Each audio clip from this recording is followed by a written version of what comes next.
ভাই এই যে গাছটা বিক্রি করবো, আপনার কাছে যদি লোক থাকে তাহলে নিয়ে আসেন। দেখছেন গাছ কত বড়, গাছের দাম দিতে হবে আমার 20,000 টাকা।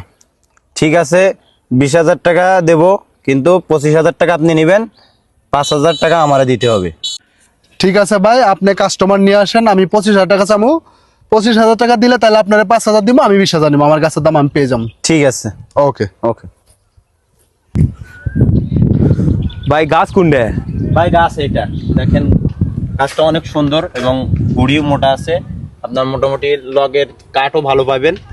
আপনি দেখেন গাছটা। গাছটা তো মোটামুটি ভালো লাগছে, আমার কাছে তো পছন্দ। গাছের দাম কত ভাই? ভাই গাছ যদি পছন্দ হয় গাছের একদম চামু, একদমই নিতে হবে। সেটা হলো গাছের দাম চাইতেছে হচ্ছে 25,000 টাকা। এখন ভাই 25,000 টাকা বেশি হয়ে যায় আমার কাছে, 20,000 টাকা রাখেন। ভাই অনেক শখের একটা গাছ, দেখেন না 25,000 টাকা দেওয়া যায় কিনা। না ভাই, 20,000 টাকা 1 টাকাও বেশি দেবার পাবো না আমি। ভাই 20,000 টাকা দিবেন, 20,000 টাকা দিলে ওনারে 5,000 টাকা কিভাবে দিব? কি রে, তুই আমার থেকে দালালি খাবার চাস?